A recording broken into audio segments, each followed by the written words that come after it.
Hi and welcome to Back Care Advent. So if I bring your attention to Bob, today we are going to be working on a stretch and a movement pattern for the adductors, so the muscles that are responsible for bringing our leg back in, but also assist with femoral rotation, and they support the inside of our pelvis, but can also be really quite integral for knee stability and ability to move around. Why are we focusing on here for back pain? Well, if we have a lot of torque or pulling going through the anterior or front aspect of the pelvis, what can happen is it puts a lot more stretch and pressure through the SI joints and through the sacrum and the lower back. Now, through here, we don't have a lot of muscular tissue. It's mostly ligaments and other like tendons and connective tissue. So it's quite white, as in there's not much blood supply. Because this area of our body is supposed to be very, very stable and shock absorption, and to be able to transfer force from one leg to the opposite shoulder. That's how we ambulate, that's how we get gait. So if our anterior line is tight and stiff and we don't get very much rotation going through our femur and our pelvis is unstable, the pulling and the tightness is going to come through the back and particularly the sacrum. So this stretch is called frog's pose. It's quite uncomfortable. All right, be prepared for this. It's quite uncomfortable. So we need to use our breath to help us to relax into the pose, okay? If you have sore knees, please use extra padding, cushions and whatnot underneath your knees.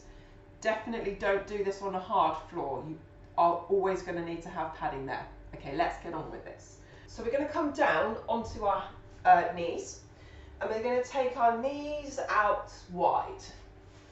And we're going to turn our feet out wide as well.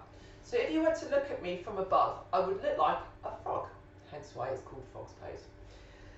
So to begin with, we're just going to relax in this position because you will be holding tension through your hips here because it's so uncomfortable and you feel pretty vulnerable, let's be honest. So a couple of deep breaths. And you'll feel things start to ease off. So we have options as usual. We can make it quite an active stretch where we're moving backwards and forwards. Feels quite nice.